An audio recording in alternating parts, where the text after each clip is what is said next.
Pai, Senhor, irmãos, gostaria que você abrisse a sua Bíblia em Mateus capítulo 5, versículo 7.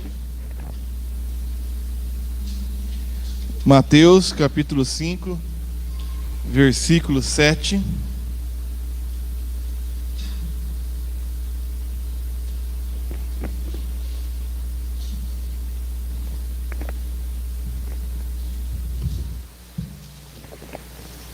O texto diz assim: Bem-aventurados misericordiosos, pois obterão misericórdia. Bem-aventurados misericordiosos, pois obterão misericórdia.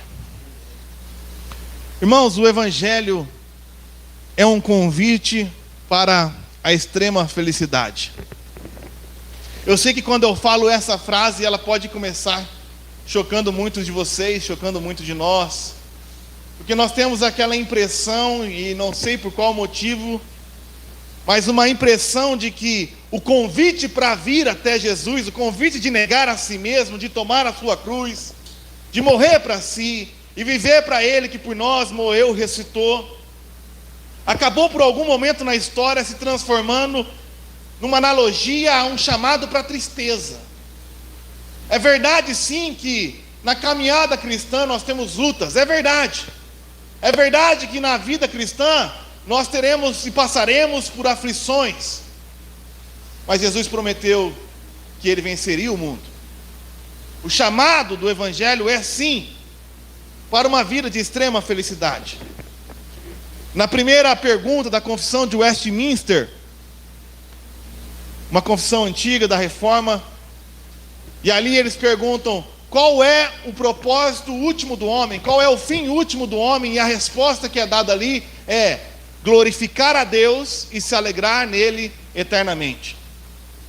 John Piper, um pastor batista americano, contemporâneo nosso, ele adaptou essa frase e falou assim, que o propósito último do homem, a função do homem na terra é glorificar a Deus ao se alegrar nele eternamente.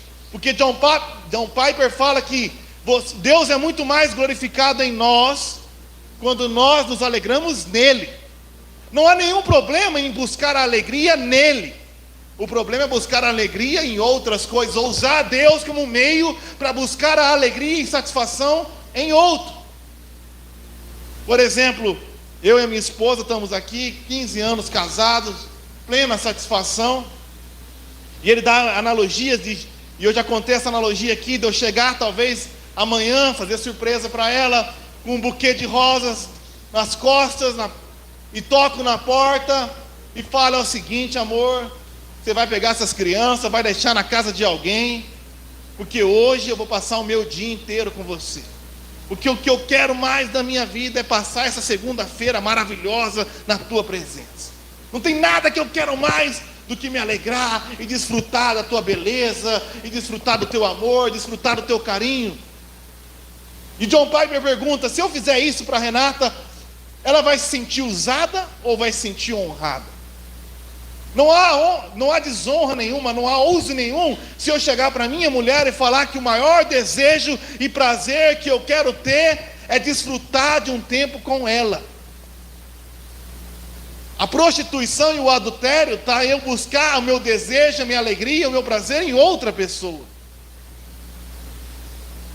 E é muitas vezes isso que nós fazemos com Deus. Nós não viemos a Deus para buscar nele a nossa satisfação. Nós viemos a Deus como um meio apenas, como um instrumento, como uma varinha de condão, como uma lâmpada mágica para usar através dele e se satisfazer em outra coisa, num relacionamento, no dinheiro, numa carreira, no reconhecimento, no sucesso. Deus não se torna o nosso fim, Deus se torna um meio, e nisso está a prostituição.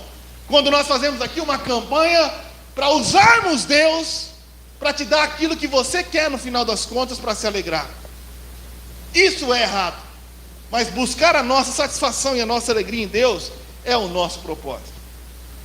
O primeiro milagre de Jesus é uma prova disso. João capítulo 2, Jesus dando sinal, o primeiro sinal de como seria o seu ministério, e uma das regras da hermenêutica é que tudo que aparece pela primeira vez traz o simbolismo e o propósito daquilo. Foi o primeiro sinal, o primeiro milagre de Jesus. E o primeiro milagre de Jesus foi transformar a água em vinho. Então o que Jesus estava dizendo ali, que o propósito do seu ministério, o propósito dos seus sinais, o propósito da cura, não era a cura em si, não é o sinal em si, mas é a transformação que gera. Mas não uma transformação mera, porque o vinho é o símbolo da alegria. O propósito de Jesus é transformar a nossa vida para que nós desfrutemos de uma plenitude de alegria, porque Ele pega e preenche não os barris de vinho, mas 6 talhas metretas de 120 litros cada para limpeza e purificação. E de maneira abundante, superabundante, Ele traz alegria para aquele casamento, Ele traz alegria para aquele casal, através do seu ministério. O ministério e a função de Cristo é transformar a nossa vida, para que a gente receba um poder de Deus, de se tornar filho dele, e desfrutar por toda a eternidade de uma alegria plena e acircunstancial, acima de toda circunstância. Esse era o segredo dos apóstolos, que, imagine você, diante da prisão, Paulo e Silas ali, prontos para serem assassinados. Eles não estavam presos para receber um indulto, ou receber um alívio ali do STF, e ficar andando por aí de qualquer maneira. Eles estavam presos para no outro dia serem mortos à espada. Mas eles já tinham conhecido a alegria plena da presença de Deus, e mesmo na prisão, eles louvavam e adoravam ao Senhor. Eles não louvavam e adoravam para serem libertos, como muitos ensinam por aí. Eles louvavam e adoravam porque já eram libertos. Libertos da garra do inimigo. Libertos das vidas circunstancial. Eles já desfrutavam do que Salmos 16:11 nos ensina. Tu me farás ver os caminhos da vida. Na tua presença a plenitude de alegria. Na tua destra delícias eternamente. Eles já tinham descobrido que a verdadeira alegria estava na presença de Deus.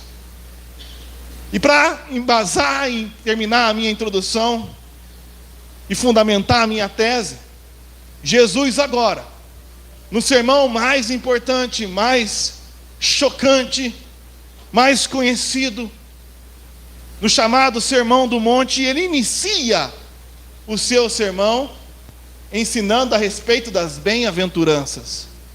Bem-aventuranças no português, a Bíblia no Novo Testamento foi escrito em grego, e no grego significa Macários. Nós traduzimos como bem-aventuranças porque não ficaria muito bom no português o que de fato significa Macários.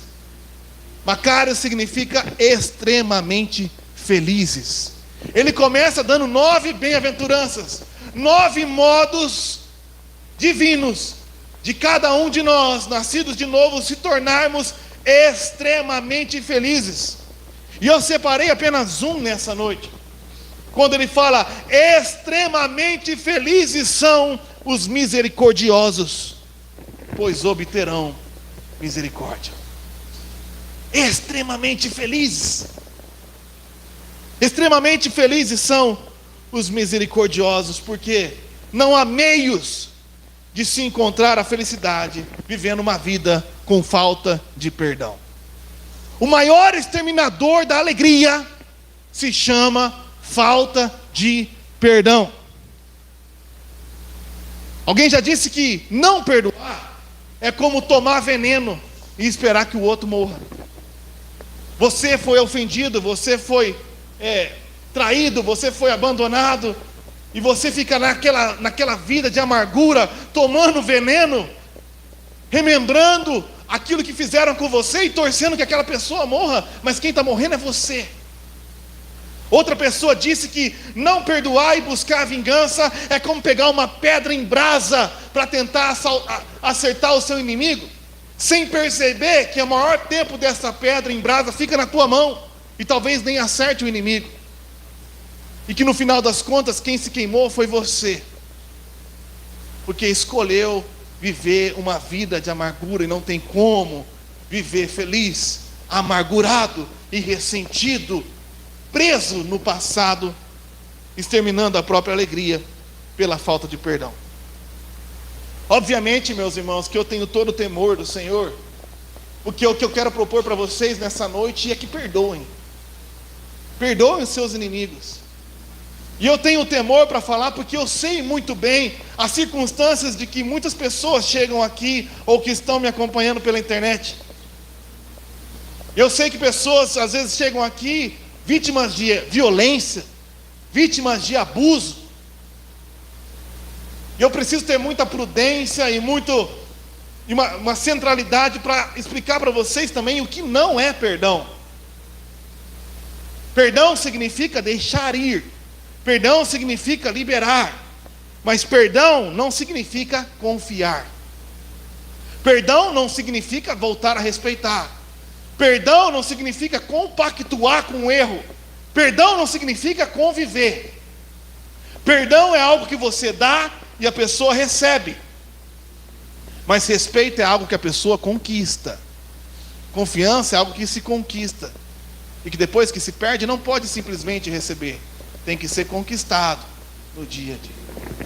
O que eu estou propondo para você, e talvez pessoas que passam por situações extremas, é que nessa noite, de maneira miraculosa, o Senhor te invada o coração, para que você deixe aquele que te ofendeu ir.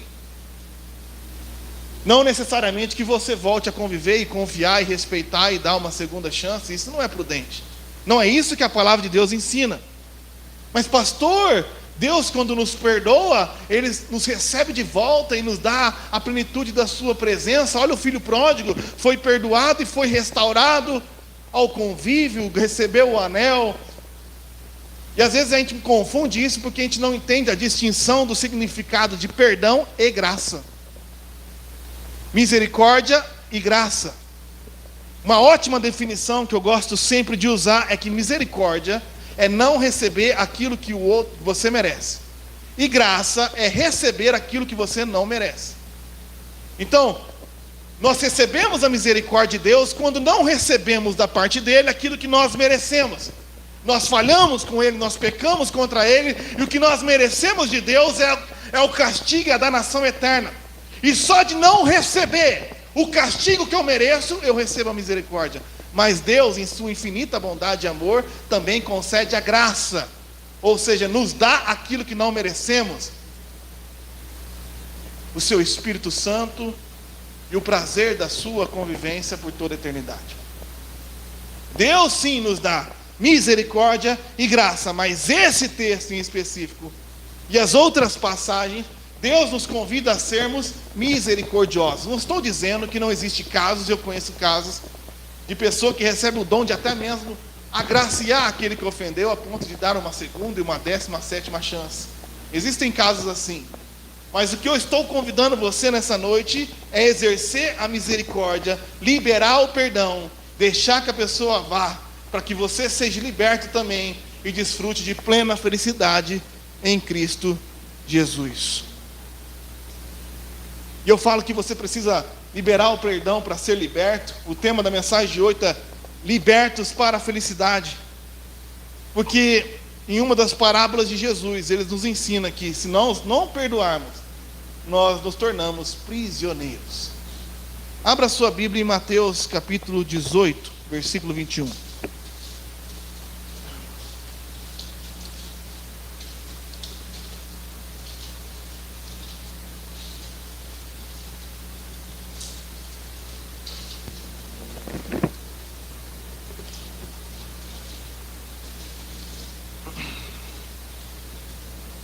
Mateus 18, 21, na parábola da dívida impagável. Antes de contar a parábola, Jesus estava conversando com seus discípulos. Então Pedro aproximou-se de Jesus e perguntou: Senhor, quantas vezes deverei perdoar a meu irmão quando ele pecar contra mim? Até 7 vezes? Pedro, sabendo que o simbolismo do número 7, ele pensou estar sendo generoso e falou: olha, vou me propor aqui para Jesus um grande perdoador e perdoarei 7 vezes. Então Jesus respondeu no versículo 22: eu lhe digo que não até 7, mas até 70 vezes 7. 70 vezes 7 não é a conta exata de 490, mas o simbolismo de um perdão contínuo e constante e permanente. E aí ele começou a contar uma parábola a partir do versículo 23.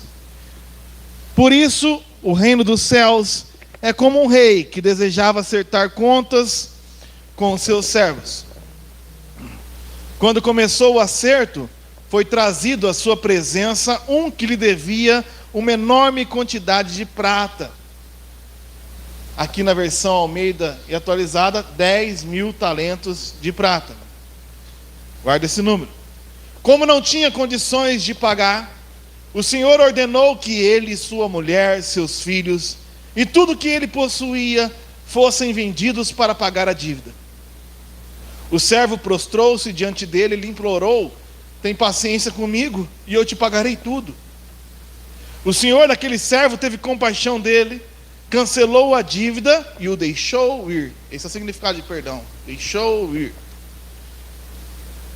Então no 28, mas quando aquele servo saiu, encontrou um de seus conservos, que lhe devia 100 denários, agarrou e começou a sufocá-lo, dizendo: paga-me o que me deve. Então o seu conservo caiu de joelhos e implorou-lhe: tenha paciência comigo e eu lhe pagarei. Mas ele não quis, antes saiu e mandou lançá-lo na prisão até que pagasse a dívida. Quando os outros servos, companheiros dele, viram o que havia acontecido, ficaram muito tristes e foram contar ao seu senhor tudo o que havia acontecido. Então o senhor chamou o servo e disse: servo mau, cancelei toda a sua dívida porque você me implorou. Você não devia ter tido misericórdia do seu conservo como eu tive de você? Irado, seu senhor entregou aos torturadores até que pagasse tudo o que devia. Assim também lhes fará meu Pai Celestial, se cada um de vocês não perdoar de coração a seu irmão. Quem disse isso? Jesus. Onde disse isso? No Novo Testamento.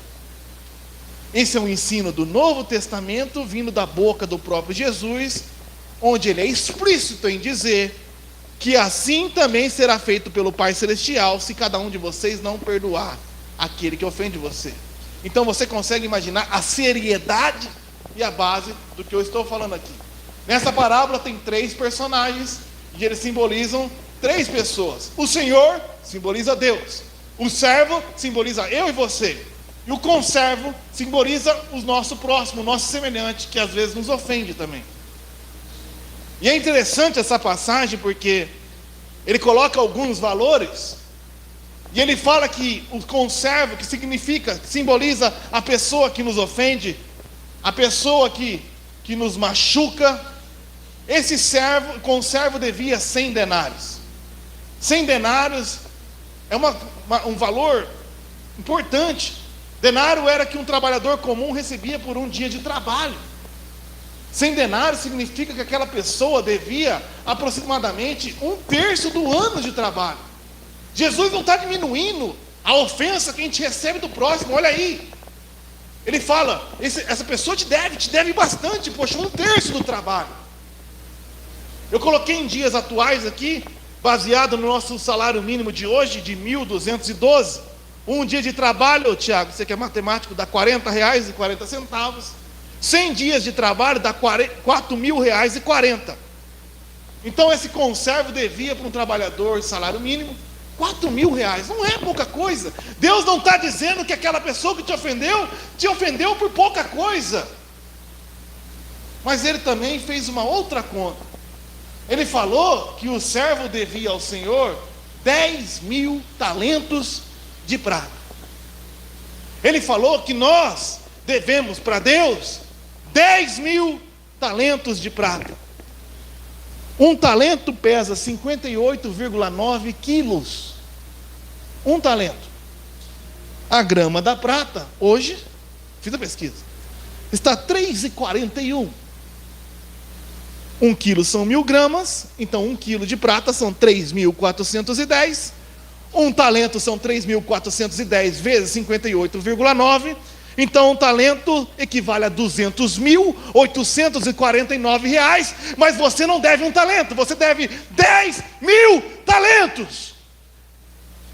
Então o servo devia 2,08 trilhões 890 milhões de reais ao seu senhor, e foi perdoado. Mas quando encontrou alguém devendo para ele 4.000, encerrou na prisão. O que Deus está dizendo é que sim, essa pessoa te ofendeu, sim, essa pessoa te machucou, sim, essa pessoa te caluniou. Mas o que Ele está dizendo é que desde o dia que você saiu do ventre da sua mãe, você vem ofendendo a Deus 200.000 vezes, 7 vezes por dia. E a sua dívida para com o Senhor é impagável. E mesmo assim, Ele enviou o seu próprio Filho para tomar o cálice da ira que era para ir sobre você. Ofereceu misericórdia e graça, e só te pediu, da maneira como fiz com você, faça para aquele que te ofendeu também. Uma vez, 2 vezes, 70 vezes 7, nem se compara. Porque se você não liberar o irmão que te ofendeu, você ficará aprisionado até que você pague por toda a eternidade pelas ofensas eternas que fez ao nosso Criador. É impressionante, irmãos, como as pessoas que mais patinam na vida e nunca avançam são as pessoas rancorosas e amarguradas que não liberam perdão. É impressionante. Esse texto foi ensinado há 2.000 anos atrás, mas você vê no dia a dia. Me mostra uma pessoa que não anda para frente, e eu te mostro uma pessoa que está guardando rancor de alguém. Ela não consegue olhar para frente porque ela vive olhando para trás. É impossível correr olhando para o retrovisor.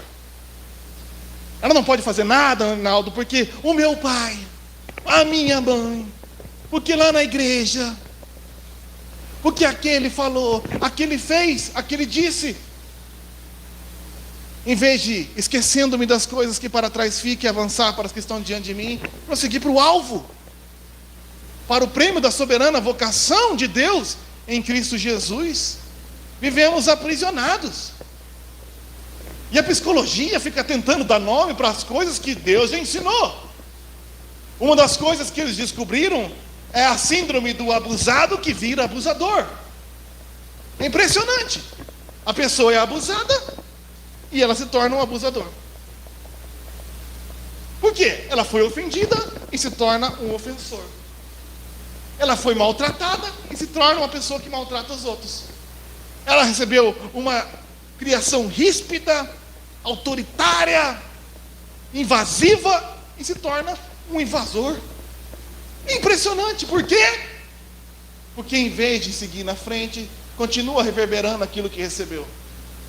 Aí o pessoal quer chamar de maldição hereditária. Não é maldição hereditária, é falta de perdão. É falta de perdão. Uma vez, conta a história que 2 monges, um de grande proeminência e um menos conhecido, se encontraram na praça. O monge menos reconhecido, amargurado, ofendido, porque não era tido como um grande monge, como o outro, morria de inveja, não tinha o reconhecimento que ele achava que merecia ter. Encontrou com um grande monge e falou: hoje eu quero me reunir na tua casa para provar para você que eu sou melhor do que você. Marca um debate onde você quiser, na hora que você quiser, que eu te provo que eu mereço ser reconhecido muito mais do que você. Então o grande monge falou: tudo bem, vai na minha casa às 6 horas e lá a gente conversa. Acontece que o grande monge não era reconhecido à toa, é um cara muito ocupado. E ele ali, antes da vida, muitas coisas para fazer, acabou esquecendo do pequeno monte. Deu 6 horas, o pequeno monte foi na casa do grande monte, do monge, bateu na porta, ninguém, bateu na porta, ninguém. E ele escreveu na parede: salafrário vagabundo. Então o grande monge voltou, viu aquele escrito na porta e pensou: meu Deus, um pequeno monge. Foi até ele, foi na sua casa e falou: pequeno monge, me perdoe, eu esqueci da nossa reunião devido aos muitos comprometimentos da minha vida, mas quando cheguei na porta de casa e vi que você escreveu o seu nome, imediatamente me lembrei de você. Porque as pessoas que vivem de agredir os outros nada mais são do que pessoas rancorosas com as agressões que receberam. E vivem num ciclo vicioso e maldito que só pode ser quebrado quando bate em você, em vez de você ter a resiliência, como ensinam os coaches, de devolver. Você tem aquilo que Jesus ensinou na cruz, ao ser ofendido, ao morrer por eles e falar assim: Pai, perdoa-lhes, porque eles não sabem o que fazem. Está perdoado, irmão. Você está me ofendendo, você é um coitado. Coitado de você. Alguém falou que você não vale nada, então você acha que eu não valo nada também. Você se vê muito mal, então pela ótica como você se enxerga, você me enxerga também, então pode ir. Que o Senhor tenha misericórdia de você e te dê novos olhos. E talvez a tua criação foi debaixo de uma paternidade que dizia que você não vale nada, então você acha que eu não valo nada também, então pode ir. Coitado de você. Que o Senhor tenha misericórdia da sua alma. E é exatamente por isso que o misericordioso é extremamente feliz. O misericordioso é feliz, porque em vez de viver amargurado e ressentido com a ofensa que ele recebe, ele se compadece do seu ofensor. E por vezes até intercede por ele, porque ele se alegra no fato de não estar na condição daquele que o ofendeu. É simples. O misericordioso é feliz porque, e na vida ministerial é isso aí, né? Jesus curou 10, voltou um para agradecer. Jesus, o pastor ajuda 100, volta um para agradecer, 50 fica lá só para ficar metendo a boca, e 40 desaparece. Essa é a vida do ministerial. Se fosse embora, não, ele fica só para meter a boca. Mas qual que é a alegria do misericordioso? É ser ofendido, maltratado, cuspido, caluniado e ficar feliz. Ainda bem que eu não estou preso nessa vida amargurada que você tem. Ainda bem que eu não sou um crítico como você, que não vê nada de bom na vida. Ainda bem que, graças a Deus, eu consigo enxergar coisas melhores. Eu lembro uma vez que eu estava na MRV e eu era o maior vendedor lá do sul do Brasil, tinha um prêmio. E era impressionante como as pessoas falavam mal de mim. E eu estava treinando com um rapaz lá, e eles falavam: ele vende bastante porque ele é um vendedor de sonhos, ele vende bastante porque é um golpista, ele vende bastante, só dava desculpa, mas ninguém parava para aprender. Aí o cara virou para mim e disse: Mateus, você não se sente mal sabendo que está todo mundo aí falando mal de você porque você vende mais do que todo mundo? Eu falei assim: eu prefiro ser o cara que todo mundo fala mal de mim porque eu vendo mais que todo mundo, do que ser o cara que não vende nada e me falando mal daqueles que vendem. É triste a vida daquela pessoa que vive aprisionada nessa vida de amargura. Misericordioso é feliz porque ele se compadece. Se compadece ao ponto de interceder. Não é um peso interceder por aqueles que te ofendem. Porque você começa a entender a prisão da vida que ele vive e começa a orar. Orar como foi ensinado no Pai Nosso. Eu tenho uma mensagem só a respeito do Pai Nosso. E é impressionante como poucos reparam na conjugação do verbo da oração. A oração do Pai Nosso. Então a oração do Pai Nosso é você orando por você e por mais alguém. Tinha uma música que eu gostava muito de um cantor que a gente ouvia lá em casa. E o cara cantava bem, a música era bonita, só que no meio ele fez uma ministração. Ele fala assim: olha, eu sou filho do meu pai, e não pisa no meu calo não, porque se você me ofender, eu vou para o quarto e conto tudo para ele. E a igreja... E eu pergunto para você: conta o quê para o nosso Pai? A oração é: Pai nosso, Pai meu, Pai teu, Pai teu. Pai dele, que estás no céu. Santificado não é o meu nome, não. Santificado seja o teu nome. E vem o teu reino, para quem? Para nós. O reino de Deus é justiça, paz e alegria. Então, venha a justiça, a paz e a alegria a nós, a mim, ao que me agrediu, ao meu ofensor. Seja feita a tua vontade, não a minha, porque a tua vontade é boa, perfeita e agradável, aqui na terra como é sempre feita no céu. E eu não quero o meu pão, não. O pão nosso de cada dia nos dá hoje. Dá o pão para ele também, coitado. Dá uma venda para ele também. E perdoai, olha a intercessão, as nossas ofensas. Você repara que quando você fala isso, você já está intercedendo por você e pelas ofensas daqueles que te ofenderam. Por isso que depois ele fala, assim como já perdoamos aquele que nos tem ofendido. Então, Pai, perdoa a minha ofensa, mas não é minha ofensa, a nossa. E a ofensa daquele que me ofendeu, assim como eu já perdoei aquele que me tem ofendido. E não nos deixe cair na tentação de viver essa vida amargurada. Livrai-nos desse mal, porque teu é o reino, o poder e a glória para sempre. Mas se Jesus, muito didático, continua no versículo 14, vai que alguém não entendeu. Pois se perdoarem as ofensas uns dos outros, o Pai Celestial também lhes perdoará. Mas se não perdoarem uns aos outros, o Pai Celestial não perdoará as suas ofensas. Só para garantir que você entendeu. O Pai é nosso. Então, interceda por aquela pessoa que te feriu. Deixe ele ir. E siga em frente. Outra questão é que é muito mais fácil ser misericordioso quando você sabe e crê na justiça divina. Uma das coisas que nos fazem querer se vingar é porque por algum motivo que eu ainda não sei explicar, talvez por esse evangelho diluído, enganoso que é pregado por aí, um evangelho que só fala uma faceta de Deus, uma faceta do amor, mas não fala da faceta da justiça ou da sua santidade. A gente fica com a impressão de que, como diz o salmista em Salmo 73, que os ímpios, a impressão de impunidade, principalmente se você liga a TV e assiste a Jovem Pan. Então, aquela pessoa te agride e a aparente impressão que você tem é que se você não fizer alguma coisa para garantir que a justiça seja feita, aquilo vai passar impune.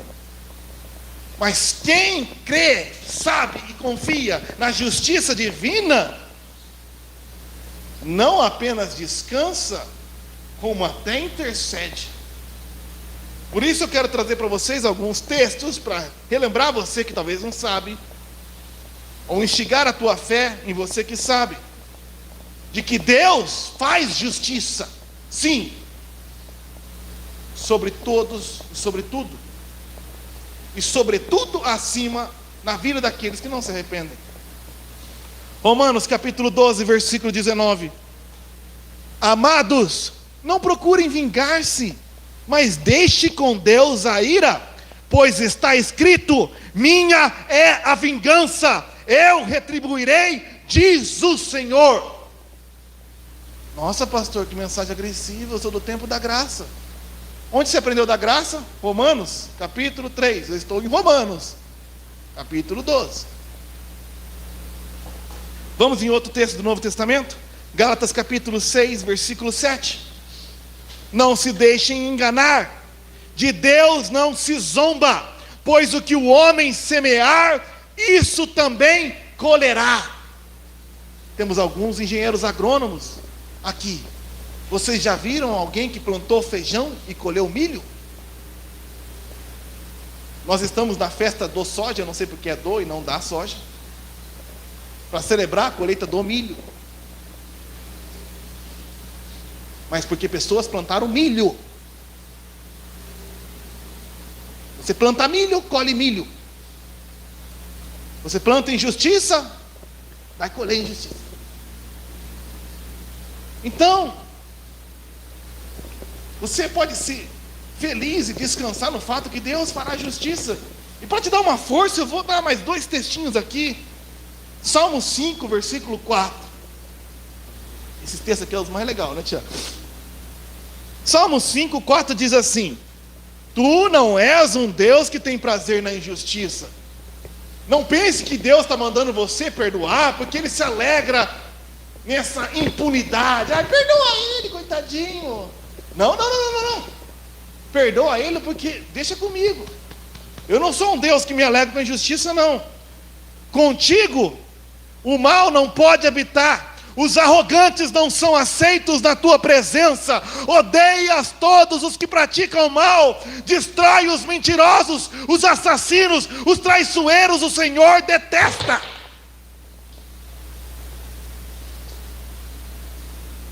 Salmo 7. Eu gosto desse, esse é o meu favorito. Versículo 11.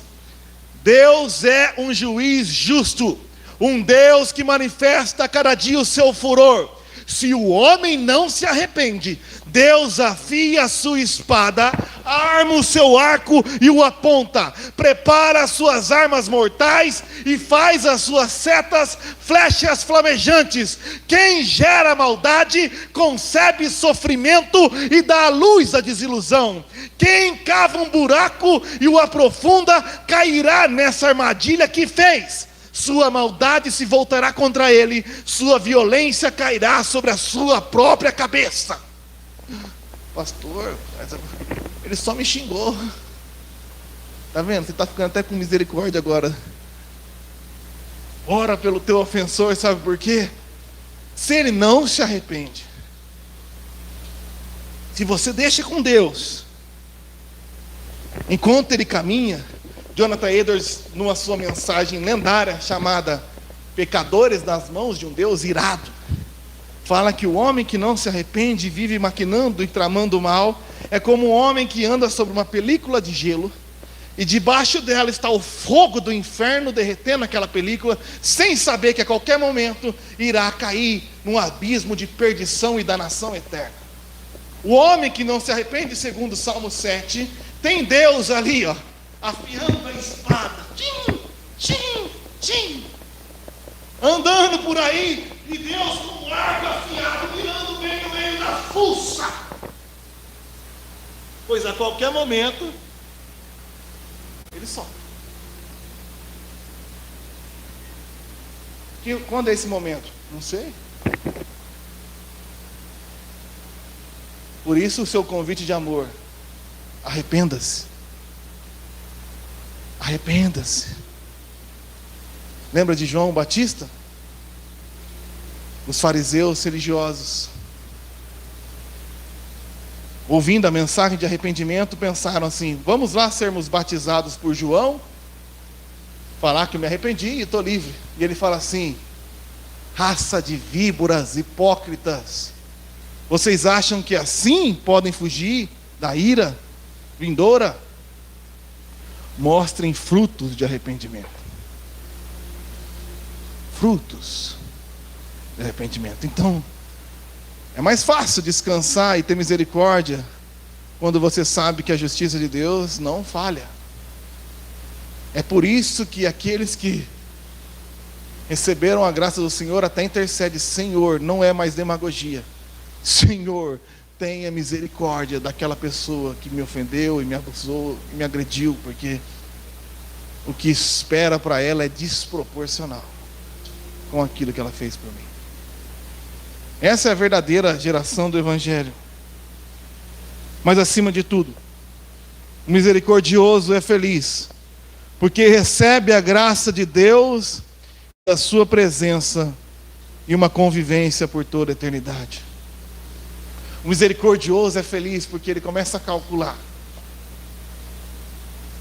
o tamanho da ofensa que ele causou com a Deus é desproporcional ao tamanho da ofensa que recebeu, e ele está tão perplexo e agraciado com a misericórdia que recebeu, que nem tem tempo mais de pensar naquele que ofendeu.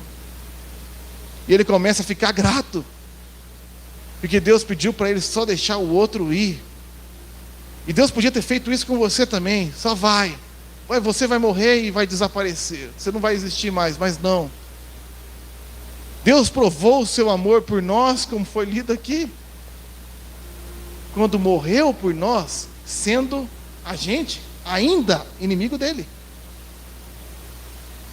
E demonstra o seu amor por nós, ao não apenas liberar a gente do castigo que a gente merece, mas graciosamente nos convidar a uma convivência eterna que não merecemos.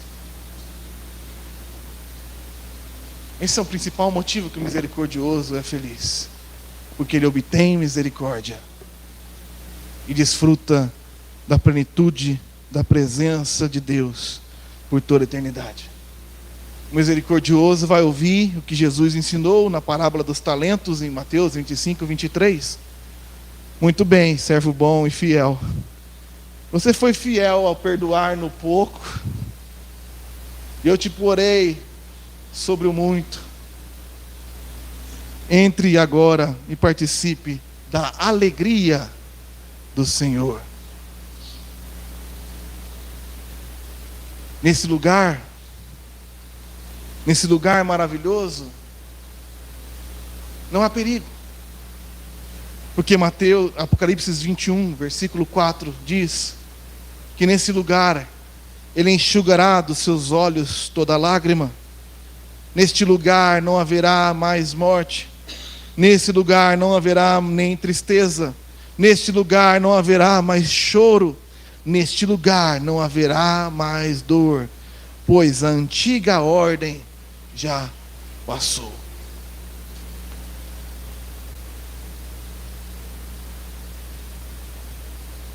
Então tenha misericórdia, irmão. Libere perdão. Seja feliz a partir de hoje e por toda a eternidade. Obviamente, meus irmãos, que eu tento aqui de todo o coração, toda a alma, todo entendimento, trazer os melhores argumentos e expressões e interpretações de texto, mas eu tenho a total consciência que isso tudo não vale nada se não ocorrer um milagre sobrenatural operado pelo Espírito Santo de Deus no seu coração. Paulo falou que a nossa palavra não seja baseada em palavras persuasivas de sabedoria humana, mas em demonstração do Espírito de poder. Porque eu posso vir aqui e falar para você: olha, a pessoa te deve 100 denários, mas você deve 10.000 talentos. Eu posso fazer a conta para você e mostrar como é incomparável. Eu posso vir aqui e falar para você ter misericórdia, porque essa pessoa que te agrediu e não se arrependeu, ela está fadada a algo assim absurdo. Mas o nosso coração é tão empedrado que ainda muitos de nós, com apenas esses argumentos, saem daqui e continuam a sua vida aprisionados, numa vida ausente do perdão, sem desfrutar da extrema felicidade do Macários de Deus para os misericordiosos. Eu sei disso, por isso eu queria terminar essa mensagem com o texto de João, capítulo 20, versículo 19.